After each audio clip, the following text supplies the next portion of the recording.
नमस्कार दोस्तों, स्वागत है आपका ज्ञान स्थली गुरुकुल में। मैं हूं रामनिवास सर और आज हम सीखेंगे हिंदी व्याकरण का बहुत ही महत्वपूर्ण अध्याय संधि। विद्यार्थियों, संधि का अर्थ है मेल या जोड़ा। जब दो वर्ण आपस में मिलकर एक नया रूप बना लेते हैं तो इसे संधि कहते हैं। इसके बारे में विस्तार से आगे अध्ययन करते हैं। संधि की परिभाषा: जब दो वर्ण आपस में मिलकर कोई नया रूप धारण करते हैं तो उस प्रक्रिया को संधि कहते हैं। जैसे राम प्लस ईश्वर बराबर रामेश्वर। संधि के मुख्य प्रकार: संधि 3 प्रकार की होती हैं: स्वर संधि, व्यंजन संधि और विसर्ग संधि। स्वर संधि: जब दो स्वरों की टक्कर होती है या दो स्वरों का मिलन होता है तो होने वाले परिवर्तन को स्वर संधि कहते हैं, जो 5 प्रकार की होती हैं। वृद्धि संधि: वृद्धि संधि ए प्लस ए बराबर आ हो जाता है। तो इस नियम को समझने के लिए मैं बहुत एक आसान ट्रिक बताऊंगा आपको, कैसे आप समझेंगे। गुण संधि: जैसे राज प्लस इंद्र बराबर राजेंद्र। तो दोस्तों, जैसे हमारी ये वृद्धि संधि है, तो वृद्धि संधि में जैसे राम प्लस अलय होगा, ये होगा रामालय। तो यहां राम के बाद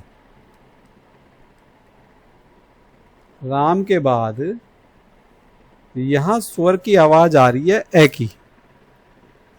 ठीक है ना दोस्तों, यहां पर स्वर की आवाज आ रही है एक ए की, मैं के बाद में।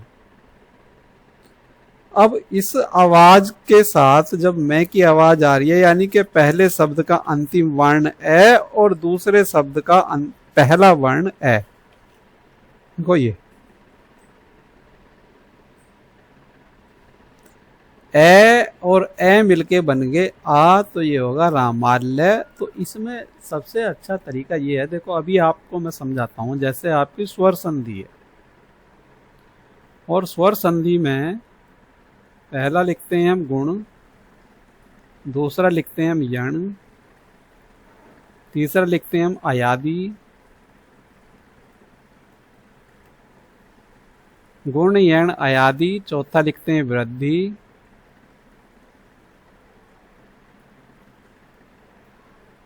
और पांचवा लिखते हैं हम दीर्घ।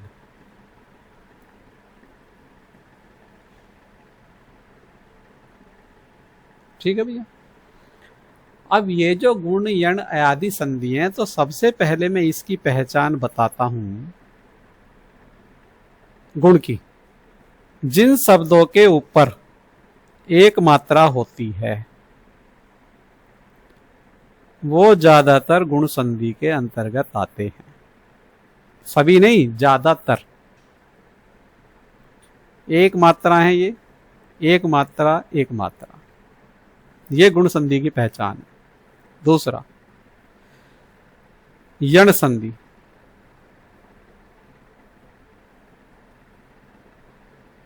है ना, यण संधि। यण संधि की पहचान ये है, जिन शब्दों में आधे व्यंजन होते हैं, या ये कह लो को शुद्ध व्यंजन होते हैं बिना स्वर के। देखो ये रे, जैसे यहां रह है, ये शुद्ध व्यंजन है, ये रह है शुद्ध व्यंजन है, ये तय है शुद्ध व्यंजन है, ये रह शुद्ध व्यंजन है, यहाँ धय है इसमें कायदे में, है ना, शुद्ध व्यंजन है। ऐसे ये शुद्ध व्यंजन है, ये शुद्ध व्यंजन है। तो जिन शब्दों के बीच में शुद्ध व्यंजन आता है वे शब्द ज्यादातर आपके यण संधि होते हैं। तो यण संधि में ये सबसे खास पहचान है। इसके बाद आते हैं हम अयादि संधि पर। यहां अयादि संधि की पहचान ये है, जो शब्द तीन वर्णों से मिलके बने हैं, जैसे नैन, चैन, पवन, सब में तीन तीन वर्ण है। तो जहां तीन वर्ण, देखो ये भी आपका जैसे पावन, ये आपका एक ही वर्ण माना जाएगा, एक अक्षर, दूसरा अक्षर और तीसरा अक्षर। तो जो शब्द तीन अक्षरों के मेल से बना है वो आपका है अयादि संधि। समझ रहे हो ना? नोट्स बनाते रहना और धीरे धीरे समझते रहना। संधि से मैं समझता हूं भविष्य में कभी सवाल गलत होगा ही नहीं। अब आगे चलते हैं वृद्धि संधि पर। ये जो है वृद्धि संधि की पहचान ये है, देखो, जिन शब्दों के ऊपर दो मात्रा होती हैं, देखते हैं अभी दो मात्रा वाले, देखो जैसे सदैव, तथैव, है ना, इस तरह के जो शब्द होते हैं,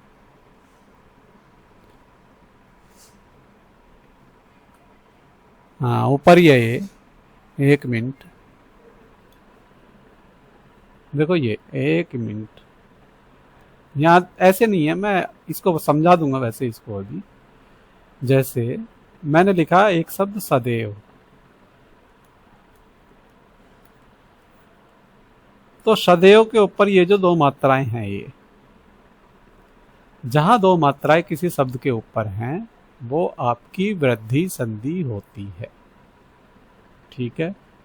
अच्छा, दूसरा, जैसे यहां आपका ये शब्द है, ये यहां दो मात्रा नहीं है, तो इसकी हम पहचान कैसे करेंगे, इसकी मैं अभी बताता हूं।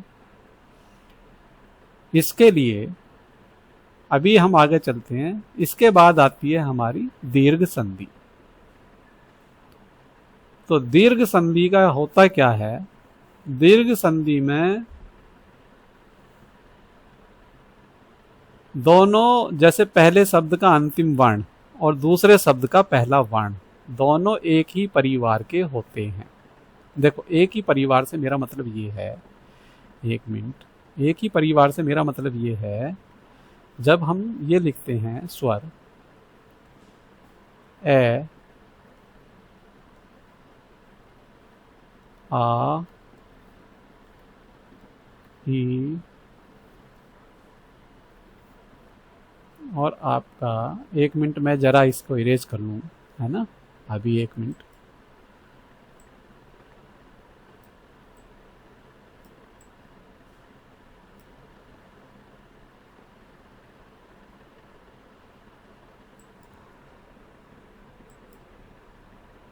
आगे चलते हैं। आई, ऊ और आपका औ, ए, आ, ई, आई, ऊ, औ, ए, आए, ओ और आओ। ठीक है भैया। अब देखो, जैसे ये हमारा भी पूरा नहीं बना है ना, ऐसे, तो ये सबसे पहले हम क्या करेंगे, इसको हम तीन भागों में बांटते हैं। ये होगा हमारा कोड नंबर 1। इसके बाद इन तीनों को हम करते हैं और इसको, यहां तक होगा कोड नंबर 2 और ये होगा आपका कोड नंबर यहां से यहां तक 3। ठीक है। अब इसको आगे बढ़ते हैं। कोड नंबर 1 और 2 मिलके बनाएंगे आपकी गुण संधि, 1 और 2, या कह लो 12, दूसरा 21, तीसरा 31,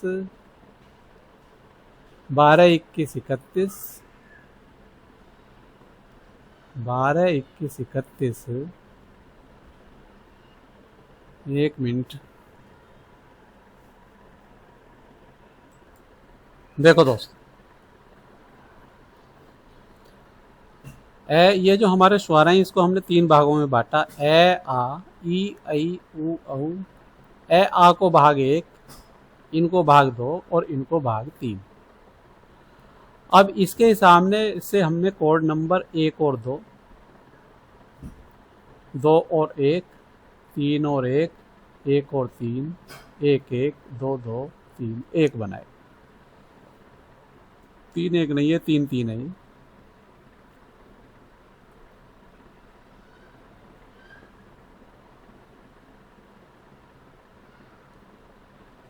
3 3 है ये, है ना। तो अब हमने जब ये भाग बना लिए अपने, तो इसमें हम क्या करते हैं, अब आसान बनाने के लिए कोड नंबर 12, ये और ये, यानी कि पहले शब्द का अंतिम वर्ण कोड नंबर 1 से और दूसरे शब्द का पहला वर्ण कोड नंबर 2 से। तो ये हो गया हमारा कोड नंबर 12, और कोड नंबर 12 होगा आपका गुण संधि में, इसमें जिस पे एक मात्रा आती है। कोड नंबर 21, पहले शब्द का अंतिम वर्ण कोड नंबर 2 से और दूसरे शब्द का पहला वर्ण कोड नंबर 1 से या अन्य से भी हो सकता। मेन होता है शुरू का शब्द। इसके बाद ये गुण संधि, ये अयादि संधि, ये गुण संधि, ये यण संधि, ये अयादि संधि। अयादि संधि में पहले शब्द का अंतिम वर्ण कोड नंबर 3 और दूसरे शब्द का पहला वर्ण कोड नंबर 1। इसके बाद वृद्धि संधि, पहले शब्द का अंतिम वर्ण कोड नंबर 1 और दूसरे शब्द का पहला वर्ण कोड नंबर 3 से आता है।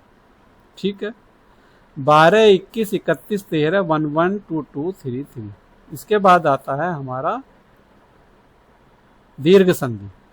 दीर्घ संधि में एक ही परिवार से आएंगे, जैसे पहले शब्द का अंतिम वर्ण भी इससे होगा और दूसरे शब्द का अंतिम वर्ण भी इसी से होगा, तो इसलिए एक एक रखा गया।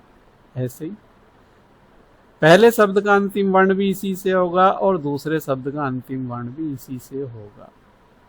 ऐसे ही है। जब हम यहाँ आते हैं तो आपका ये भी इसी तरह ही है, पहले शब्द का अंतिम वर्ण इसी परिवार से और दूसरे शब्द का पहला वर्ण इसी परिवार से। ठीक।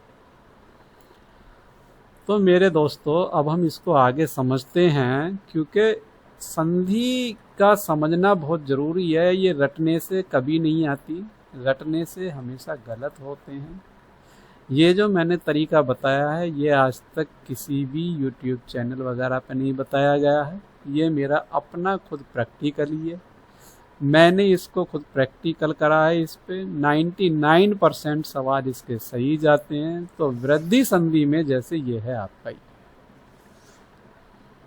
ये है ना, पहले शब्द का अंतिम वर्ण देख रहे हो ना, पहले शब्द का अंतिम वर्ण ये, जैसे रामाल्य है, मैं के बाद भी ए है और दूसरा शब्द जब है इसमें ये वाला आपका, ये दूसरे शब्द का पहला वर्ण भी ए है, तो ए प्लस ए मिलके आ बन गए, है ना। तो ये होगी आपकी वृद्धि संधि। ठीक है। कोड नंबर 1 समझ गए दोस्तों। कोड नंबर 1 और 1 एक ही परिवार के आगे। अब हम आगे चलते हैं गुण संधि। देखो, पहला तो तरीका मैंने ये बताया था कि गुण संधि में शब्द के ऊपर एक मात्रा आती है। ठीक है। दूसरा मैंने ये बताया था कि कोड नंबर 12 बनता। जैसे देखो जैसे हम यहाँ देखते हैं, जैसे यहाँ ए बन रहा है, राज, जय में ए की आवाज आ रही है, और ये है आपका ई। तो ई हमारा कोड नंबर 2 में था और ए हमारा कोड नंबर 1 में था। आपने कॉपी में नोट करा होगा, देखो कोड नंबर 12 बन रहा। तो कोड नंबर 12 मैंने इसलिए बताया है, जब आप एग्जाम में क्वेश्चन को करोगे तो जरूरी नहीं है शब्द आए। इस तरह से दो शब्दों को इस तरह से विच्छेद करके, एक शब्द को विच्छेद करके दे देगा और इसमें पूछेगा कौन सी संधि है। तो इसके लिए कोड की जरूरत है और पहचान के लिए वो जरूरत है, जैसे मैंने बताया शब्द के ऊपर मुख्य रूप से एक मात्रा होती है, आंख बंद के कर देना ज्यादातर सही होते हैं। अब आते हैं यण संधि की तरफ। यण संधि में मैंने बताया है कि कोड नंबर 31 बनेगा इसमें, है ना। कोड नंबर 31 बनेगा और कोड नंबर जब 31 बन गया तो कोड नंबर 31 में जैसे ये है ऊ। ठीक है दोस्तों, अब हम आपको ये देख रहे हैं और ये है आपका आ।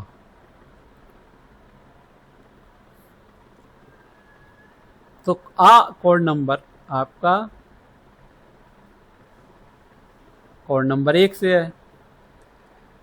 तो यण संधि में 31 नहीं 21 बनेगा, मैंने गलत बता दिया, भूल गया मैं। 21 नंबर कोड बनेगा। तो ऊ आगा आपका 2 नंबर कोड से यहां से, और दूसरे शब्द का पहला वर्ण आएगा कोड नंबर 1 से। ऐसी देखो, ये भी आपका कोड नंबर 2 से ई आ रहा है, कोड नंबर 1 से आ रहा है। ऐसे ही यहां ये और ये विद्यालय, विद्या प्लस आलय, ये आपका यण संधि नहीं है, ये आपका हो गया दीर्घ संधि। गुण यण अयादि वृद्धि दीर्घ, क्योंकि दोनों एक ही परिवार के आ रहे हैं, 3 नंबर से आ रहे हैं यहां से, है ना। ये है एक ही परिवार के। समझ गए ना यहां तक? अच्छा, अब आप समझ गए तो आगे बढ़ते हैं। जैसे दीर्घ संधि है, दीर्घ संधि में जैसे दोस्तों ये है राम और ये है अजन, दोनों एक ही परिवार से हैं। मैं के बाद ए की आवाज आ रही है और दूसरे शब्द का पहला वर्ण भी ए है, तो ये भी आपकी दीर्घ संधि है। ठीक है दोस्तों, ऐसे ही जो आपकी यण संधि है, यण संधि में मैंने बताया था आधा व्यंजन होता है, जो वो मैंने आपको बता दिया 21 नंबर कोड से बन रही है। इसके बाद आते हैं हम इस पे अयादि संधि,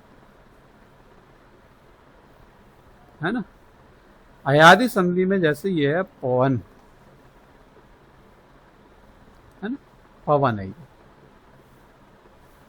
तो पवन के लिए जो विच्छेद है वो है पो प्लस अन,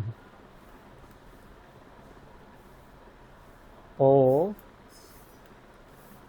प्लस अन, तो ये होगा पवन। तो ये जो ओ है,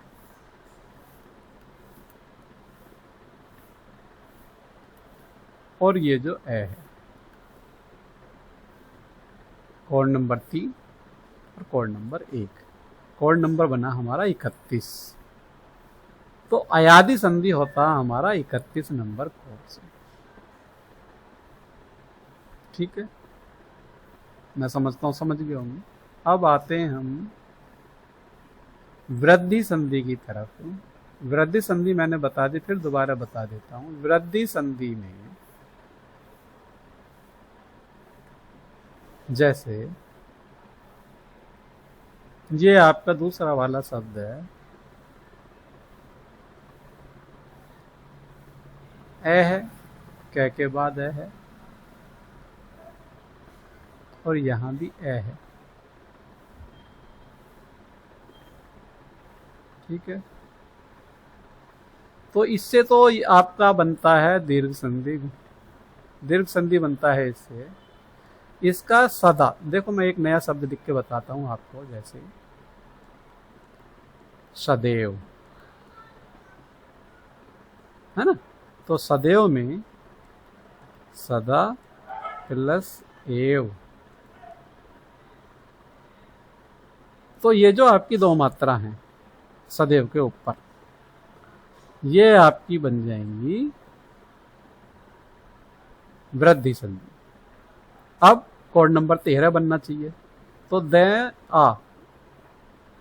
आ में यहां आ रहा है आपका 1 नंबर कोड, और ए में आ रहा है आपका कोड नंबर 3, एव में जो एव है यहाँ।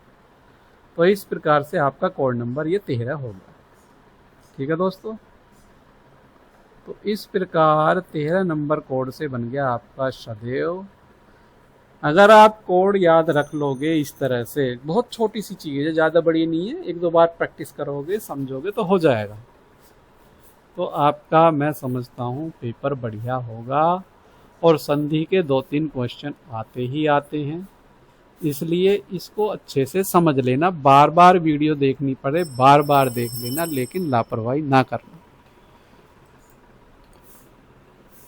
विद्यार्थी मित्रों ध्यान रखिए, कोई भी कठिनाई स्थायी नहीं होती है। यदि आप निरंतर अभ्यास करते हैं तो हर नियम, हर टॉपिक आसान हो जाएगा। असफलता सफलता की पहली सीढ़ी होती है। असफल होने से नहीं घबराएं, आगे बढ़ते रहें, फल की इच्छा किए बगैर मेहनत करते रहें। संधि भाषा को सरल, सुंदर और मधुर बनाती है, और प्रतियोगी परीक्षाओं में यह हमेशा पूछी जाती है। इसलिए अगर आप संधि के नियमों को अच्छे से सीख लेंगे तो परीक्षा में एक भी प्रश्न आपसे छूटेगा नहीं। कभी हार मत मानिए, क्योंकि हर दिन की पढ़ाई आपकी मंजिल की ओर एक कदम है। अब आगे बढ़ते हैं अपनी वीडियो में, आगे टॉपिक की तरफ ध्यान देते हैं, है ना। तो इसका नियम आपने मुझे लगता है समझ लिया होगा, सीख लिया होगा। दोबारा वीडियो देख लेना, बार बार देखोगे तो आपको अच्छे से समझ में आ जाएगी। अब हम आगे चलते हैं। व्यंजन संधि, जब एक पद के अंत में व्यंजन के दूसरे प्रारंभ में स्वर या व्यंजन हो तब व्यंजन होता है। देखो इसका कहने का मतलब ये है, जैसे हमारा ये है, ये सुगम मार्ग है ना, इसमें एक माइनर मिस्टेक ये है दोस्तों, यहाँ हलंत होना चाहिए। सुगम प्लस मार्ग बराबर सुगम मार्ग।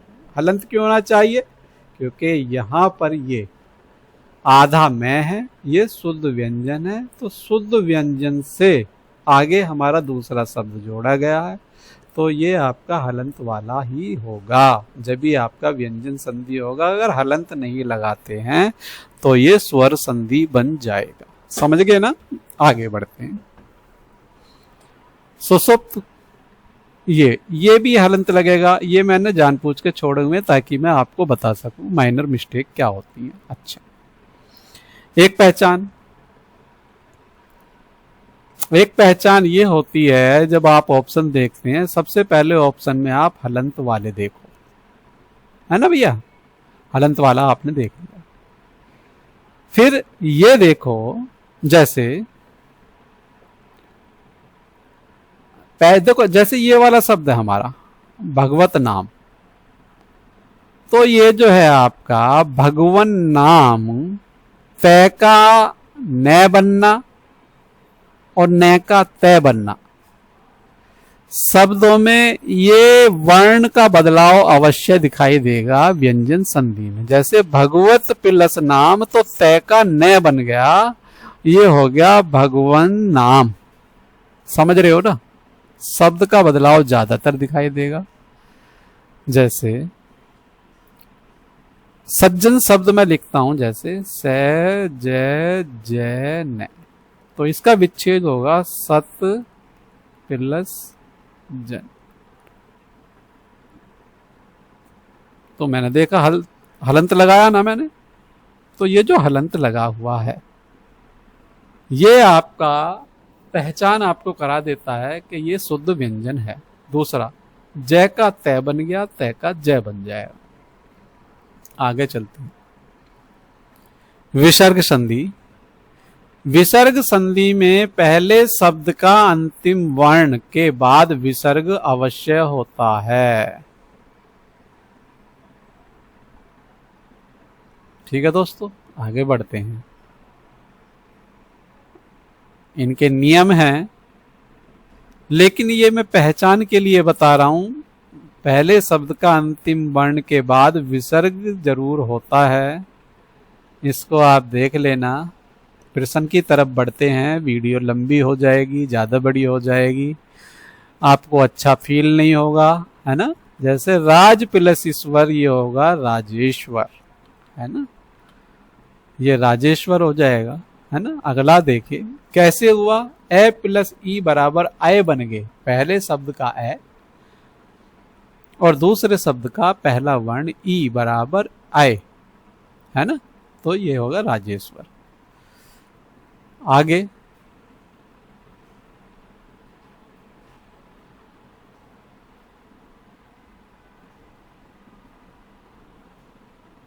जैसे ये है, ऊर्जा का सही संधि रूप क्या होगा, है ना, मन प्लस ऊर्जा, तो ये हो गया मनोर्जा, है ना। अगला प्रश्न की तरफ आते हैं। इसका बताइए दोस्तों।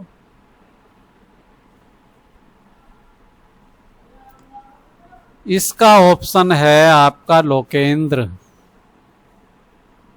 अगला प्रश्न,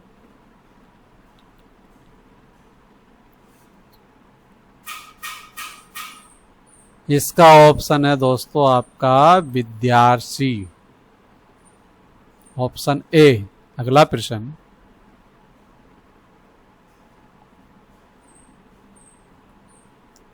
आंसर इसका दिख गया। अगले प्रश्न की तरफ चलते हैं, कोई बात नहीं। गुरु प्लस इस बराबर गुरेश, है ना, ये दिखा दिया इसने कैसे है ना।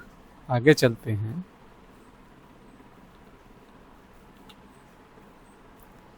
रवि प्लस उदय, है ना, इसका क्या होगा, कैसे होगा, इसका बारे में, है ना। इसका आंसर है रवोदय। आगे अगला प्रश्न, जन प्लस ईश्वर जनेश्वर, ये तो आपने पहले ही बता दिया था। आगे रूप प्लस ऋषि बराबर, सोचो क्या हो सकता। देखो ये जो ऋषि है ना, ये स्वर ही है, ये है ना, और इसमें कोई बदलाव नहीं होगा, ये रूप ऋषि ही रहेगा ऐसे ही। आगे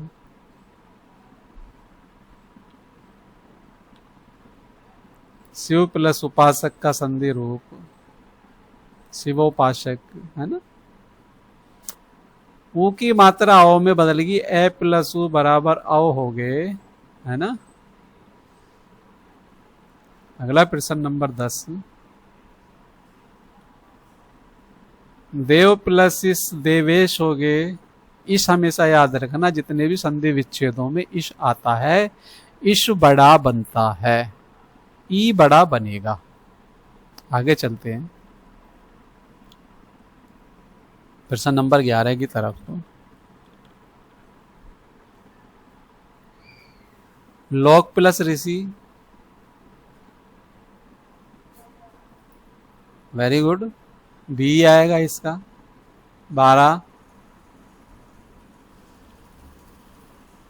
12 का देखते हैं क्या आता है। 12 के पूरे ऑप्शन आ गए। बालेश्वर, इसका तो आंसर भी आ गया। बाल प्लस ईश्वर, इसका बालेश्वर हो जाएगा। इसके बाद आगे देखते हैं, है ना दोस्तों, आगे देखते हैं अभी। संधि जिसकी अच्छी है उसके क्वेश्चन अच्छे हो जाते हैं। 2 संधि आती हैं, एक विच्छेद, एक शब्द को बताना होता है कि कौन सी संधि है। नर प्लस ईश्वर, अगला प्रश्न, आंसर की तरफ बढ़ते हैं। नरेश्वर। प्रश्न नंबर 14, कुछ आंसर दिख गया। धर्म ऋषि, धर्म प्लस ऋषि बराबर धर्म ऋषि हो जाएगा। धर्मा ऋषि नहीं होगा, क्योंकि मैं के बाद है की आवाज है, आगे ऋषि है, तो ये धर्म ऋषि ही रहेगा। प्रश्न नंबर 15 है, ईश्वर का सही संधि रूप है, जो सुर प्लस ईश्वर है इसका सही संधि रूप है ए प्लस ई। मैंने बताया था आपको, ए हो जाता है, ये होगी एक मात्रा सुरेश्वर। अगला प्रश्न, कवि प्लस ईश,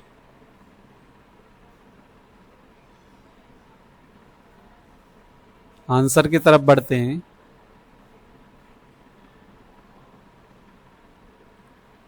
कवेश। आगे, ज्ञान प्लस ऋषि का संधि रूप क्या होगा? आंसर की तरफ चलते हैं, ज्ञान ऋषि होगा। अगला प्रश्न,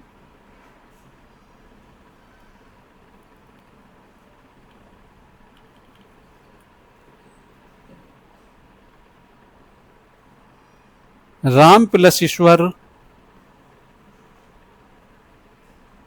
इसका रामेश्वर होगा। अगला प्रश्न की तरफ आते हैं। पढ़ते रहिए दोस्तों, अपने मन में सोचते रहिए क्या आंसर है, बहुत अच्छी प्रैक्टिस होती है इससे।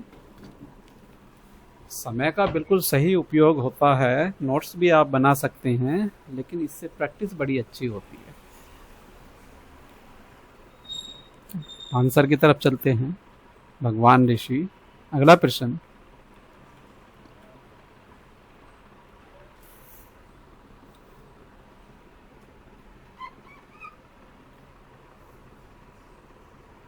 बहुत अच्छा। देखिए इसी तरह के सवाल पूछे जाते हैं ज्यादातर क्वेश्चन में, है ना, जो हम पढ़ के जाते हैं वहां से नहीं आते, ऐसे अटपटे शब्द देता है एकदम अजीब से, अलग ही। इसलिए इसकी आप प्रैक्टिस अच्छे से करें, आपको बहुत अच्छे नॉलेज हो जाएगी इससे। प्रश्न नंबर 21 का आपको आंसर आ गया है ना, लोकायन, लोक प्लस अयन बराबर लोकायन।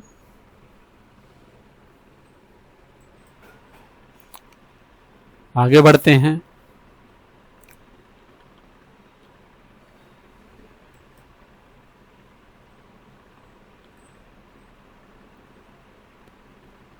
सुपर्णध्याय कौन सी संधि है? अभी मैंने आपको बताया है, सोचो। आंसर की तरफ बढ़ते हैं।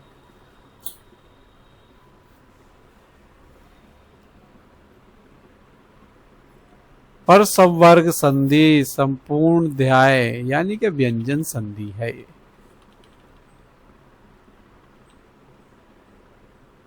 विद्यालय शब्द की संधि का उदाहरण है।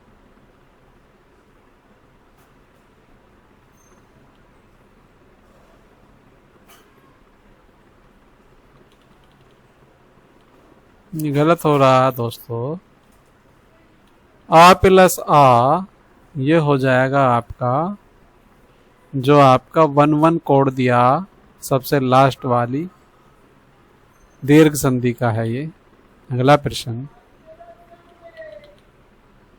संदेश पत्र किस संधि का उदाहरण है?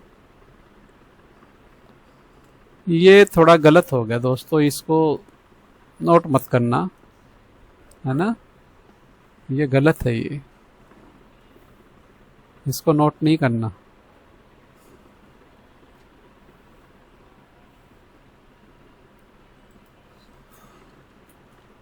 आगे, संदेश पत्र किस संधि का उदाहरण है?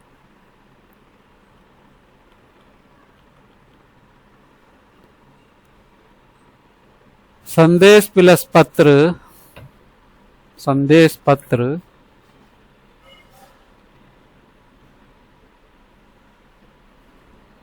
आगे दुष्कर्म, ये दोस्तों विसर्ग संधि का उदाहरण है। दुह प्लस कर्म बराबर दुष्कर्म। आगे नवोदय किस संधि का है, कौन सी संधि है? नव प्लस उदय, ये होगा आपका नवोदय। और मैंने आपको बताया था जहां एक मात्रा होती है वहां गुण संधि होती है। ठीक है दोस्तों। मनुष्य में कौन सी संधि है? यण संधि है।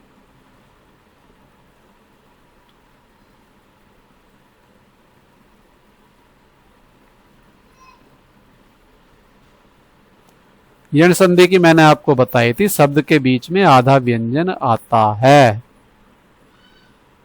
ठीक है ना। 21 नंबर कोड भी बन रहा है इसका। महेंद्र में कौन सी संधि है? महेंद्र में भी यण संधि होगी, सॉरी एक मात्रा वाला गुण संधि होगी। महा प्लस इंद्र 12 नंबर कोड बन रहा दोस्तों। ये महा प्लस इंद्र बन रहा है, 12 नंबर कोड है। तो ये आपका 12 नंबर कोड से आपका गुण संधि है।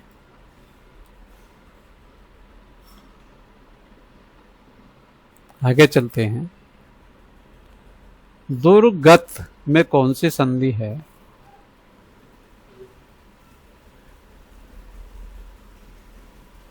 आंसर की तरफ बढ़ते हैं दोस्तों। विसर्ग संधि होगी। दुहु प्लस रत बराबर दुर्गत।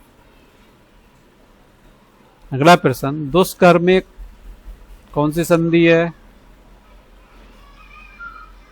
तो ये भी आपकी दुहु प्लस कर बराबर दुष्कर, ये भी विसर्ग होगी, है ना।